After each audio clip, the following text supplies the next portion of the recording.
Am I the a-hole for refusing to stop accepting alimony from my ex-husband, even if it's putting a strain on his current relationship? Husband and I were married at 19 and officially divorced at 45 5 years ago. Before the divorce was finalized, I was given a lump sum payment, and he was ordered to pay me several $1,000s a month every month for the next 26 years.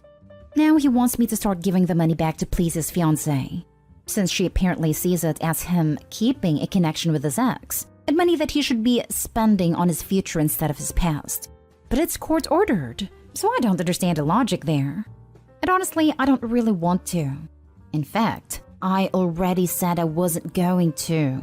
And that is in part due to the fact that I'd like to give him another middle finger while I have the chance. Basically, it's just to spite him. But my sister says I'm wrong for not moving on, since he's already paid me enough money the last 5 years to retire on, not to mention the initial lump sum. Edit. Divorce was initiated by him after he decided his personal assistant would make a better partner than me. Now for the top comments. Not today home, but personally, I would send a thank you note every month to your ex and his girlfriend with photos of what you do or plan to do with a month's money. I'm polite that way. This is an excellent idea. However, I would make sure to give some to charity and share all the good his money is doing in the world. Maybe to a charity that he really hates, but that still does good work. Or to a political candidate he opposes. Not today home. Stick with a court order. If you start with one exception, and this is a big one, he's going to keep demanding more. However, I would suggest saving as much as you can. I wouldn't put it past him to just stop paying and force the issue back to court, or to try to fudge a bankruptcy to get out of paying, or otherwise try to squirrel out of this. Have money ready for a lawyer if needed. This is the thing to do. If you can live off your income, do so and save all the payments for your retirement. Are you fully funding your IRA, an emergency, a new car, or just to have to feel financially secure? Not stay home. Alimony was awarded because it's what's owed to you to maintain your lifestyle in the time you spent with the a-hole during your prime earning years. The only change I'd make is accepting a lump sum equal to the next 21 years plus interest today, because it would cut all ties with him. That way, his fiancée gets what she wants. A less wealthy man with no connections with his ex. That's what my uncle did. He was ordered to pay alimony, which I thought was deserved, but I digress, for about 15 years after his divorce.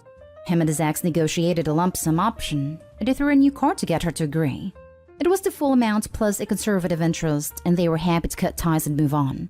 My former aunt was free to get remarried without it affecting her alimony, and they have a cordial relationship now that their kids are all adults. Next story is titled, Am I the a-hole for saying I prefer sushi to children? Okay, so straight to it. My husband and I, both in our early 30s, have been together for over a decade and made the decision to not have kids. I like kids. I have nieces and nephews. We just don't want them for our own reasons. He had a vasectomy which only a few people know about. Our families are aware we don't want kids, as they've asked this before during different major life events. Our wedding, for instance. We recently bought a 3-bedroom home with a nice yard and a nice area. Excited to show our new home to family and friends, major upgrade to our previous home. We hosted a housewarming. During the party, one of my sibling-in-laws, Alex, made a few indirect comments about all the space, and kids would love it in our house, etc. Eventually, they asked point blank when we were having kids. I made a light-hearted joke about it, which is my go-to for this question. Oh well, I like sushi too much to have to give it up for a pregnancy. Plus not drinking for pregnancy and breastfeeding? No thanks. I try to make it very light-hearted and laugh it off, but most people just laughed along. That seemed to anger Alex, and I was told that children are a joy, and a good mother puts her kids before everything else. I agreed. Children are a joy. I like spending time with the nieces and nephews. And obviously, I can't be a good mom if I chose sushi over kids, so I just won't be a mom. Paraphrased. Still trying to brush it off in a gentle way, because I'm not trying to start a fight by telling them to stop asking in front of everyone, because I know my tone will be seen as rude and abrasive. We move on, but Alex is still annoyed, and making little comments in their group about how flippant I am about it and how when it finally happens, then I'll understand. My husband heard this and said jokingly, well, if she gets pregnant, that'll be a problem for the divorce lawyers. That seemed to piss them off more, but they stopped. With holidays coming up, we have not been invited to Alex's usual Halloween bonfire. When husband spoke to his parents, they told him Alex was annoyed that we were so careless and callous about our child-free status, and to say what we did. And they realized we had taken permanent steps to ensure we never had kids. That we know they had to do IVF to have kids, etc. And we were a-holes to just not care. I feel bad because they did do IVF and lots of fertility treatments to have their kids, and even then they still had a few miscarriages. Can't imagine wanting kids and struggling to have them and then deal with miscarriages. But at the same time, I'm so tired of justifying living with my life how I want. Am I the a-hole? Not the a-hole. A good mother puts her children before anything else is a really weird thing to say to someone who isn't even a parent. Your non-existent children have more rights than you. An adult and a very much alive woman. Alex, probably. Way too many kids in foster care to force women to give birth to children they don't even want. This thinking makes me sad. Just because they had difficulty having children don't mean they get to judge you for choosing to not have children. Regardless, they also don't get to bring up the topic then act hurt when you give an honest, non-offensive answer. I empathize with people who have difficulty having children, but that empathy stops the moment they start acting like the rest of us are obligated to have kids, simply because of their problems. You don't get to be mad or offended by someone else's choice not to have kids, and especially not when you're the one who keeps bringing the issue up in the first place. Not today, home. Play stupid games, win stupid prizes. Alex was being nosy and rude, and you treated their obnoxious intrusion into your personal private lives with far more grace than it really deserved. I was trying to be polite so I didn't embarrass them in front of both our families and friends. My friends did say I should have just been rude and made them feel like jerks for prying. In a less large social setting, I'm faster to shut it down. Next story. Am I the a-hole for telling my ex that if he's so concerned about Christmas, he can buy our daughter her gifts? I have a 14-year-old daughter, Alice. Her father, John, and I are separated, and as far as dads go, he's not the best, but he claims he tries, despite not having so much as sent her a birthday card since she was 6. I recently injured myself and I'm currently not fit for work, so I'm now getting disability payments that is about 3 times less than what I was earning in my job, so we're on a pretty tight budget, and I'm not able to save for Christmas this year as I normally do. My daughter told me she wanted a Nintendo Switch and a few games for it for Christmas back in August. I asked her around this time to start saving. And even though she's disappointed that it's not a viable option anymore, she understands that we're on a budget and that she needs to choose something on the lower end of the price spectrum. She managed to find a second-hand 3Ds that comes with games, including ones she wanted for the Switch, for a really good price, and she's happy with that. She casually mentioned to her father, in one of the video calls he actually answered, that she wasn't able to get her original gift idea, but she found a more cost-effective one, and she's happy with it.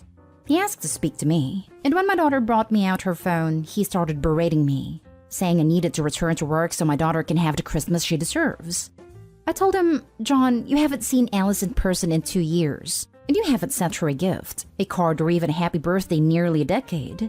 If you were so concerned about our daughter getting the Christmas she deserves, maybe you can pay the court-mandated child maintenance that you haven't paid in 5 years. Or you can buy the presents yourself since you claim to be earning $1,000 a week. He hung up the phone and texted my daughter saying not to call him for a while as he's extremely angry.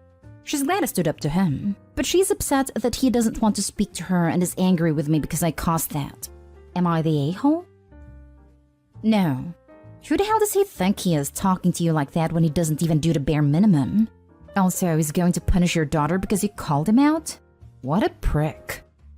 Not the a-hole and neither is the daughter, even though the dad is trying to pin it on her as well. You need to get with the courts and make sure they know he isn't paying. They know, but he lives in a different country, so not much can be done. That sucks. I'm sorry. Definitely have a talk with your daughter, though. She's 14. She knows it's not your fault, but she's angry and can't express her anger at the actual person she's mad at. More than just having a talk, see if you can get her in therapy. This might not be the budget currently, but there might be a school counselor. Or once you can work again. My husband has an absentee father, and it does damage, and she could use some help with that. I don't know if your daughter is in a place to hear this yet, but it is probably time you have a talk with her about gaslighting and victim blaming. Not that she is guilty of it, but her father's using it and she's falling for it. She should be able to see that you did not cause it, and recognizing that kind of toxic behavior is an important life skill. Next story. Am I the a-hole for telling my half-sister that my daughter isn't named after her? My parents gave me and my sister's L names. Say Lisa, Laura, and Lucy for an example. I had minded my husband's daughter when we were 19, and 2 years later, my family learned that my dad had another daughter, our half-sister who was 6 years older than us. Half-sister was Mara. When Mara started getting to know everyone better, she started to feel left out because of the whole name thing, and she told us she was changing her name, which happened to be my daughter's name. I wasn't happy, but I also wasn't in a position to tell her not to. But now she likes to tell people my daughter was named after her. I asked her to stop saying it a few times, but she never gave up saying it and didn't even acknowledge that I had asked her to stop. Then a couple of weeks ago, she brought it up around my kids for the first time, and I told her to stop. That I never named my daughter after her. That she chose the name for herself after my daughter was born, and after we met her. That she needs to stop saying it or we're going to have bigger problems. She said I was always the sister she felt the least close to, and she thought it would bring us closer together. But I told her she went about it in the wrong way. That we were hardly even acquaintances when she chose to do it, never even spoke to me, and then expected me to just go along with her lies. She was upset and called me a witch. My dad told me I shouldn't have treated her that way, and that it should be honored she did what she did instead of being annoyed by it. He also told me I'm going to make it harder for us to be closer. I told him that isn't the most upsetting thing to me in the world. Both say I was too harsh when I corrected her so strongly. Am I wrong? Not today, home. You are simply saying the truth. Your half-sister is lying to herself and everyone around her. You are correcting her. I simply can't understand that there are people like that. I've got people like that from my life because I can't stand liars, especially when the lie isn't necessary. It's not even a white lie. It's merely to inflate her importance to the family. Not only is she lying, but that is creepy AF. How do you just take your niece's name and then claim someone named a kid after you? I would have kept my distance if someone, sibling or not, did that. Not today, home. It boggles my mind that people like that exist. I think that if I tried something like that, my soul would immediately vacate my body from sheer embarrassment. I think I've read almost this exact story before, except with a trans woman instead of a stepsister who feels left out. In any case, I'll vote the same way. Not today, home. And trying to claim someone who has had a name longer than you is named after you is ridiculous. Half-sister, we share parents biologically, but I get your point. And yeah, it's just weird and annoying. Now for the last story. Am I the a-hole for not housing my brother's mistress? My brother, 51 male, his mistress is 47 female, and niece 1-year-old. Backstory. My brother had an affair on his wife, and they have 5 kids. After quitting his job, they moved in with his in-laws. My brother's mistress got pregnant and she also decided to quit her job. Then she was evicted from her previous rental, leaving my niece homeless. My brother's wife decided to try to work things out, and I ended having a lot of family pressure to allow my brother's mistress and my niece move into my rental to try and create a stable environment for my niece. Eventually, I agreed to allow them to move in, with a couple of conditions. 1, pay $500 each month. Most of it goes to the cost of the utilities. 2, no dogs. The mistress quickly agreed since the rent is extremely cheap, and let us know she will be starting her new job soon. The first month I received half the rent, then the last 5 months, nothing at all. It's become a burden for me to keep them there as I'm working additional hours to cover the expenses. My brother's mistress never went to work. I have tried to talk to them, trying to work things out, but it's going nowhere. So I gave his mistress a 30-day notice to move. During that time, I found out she's pregnant with baby number 2. My brother's wife kicked him out and he moved into my rental with his mistress. They didn't leave after the 30-day, and they ignored my attempts to talk to them. So I served another 5-day notice. Still no reply. So I went to the court and filed for an eviction. Since they were served, my phone has not stopped buzzing.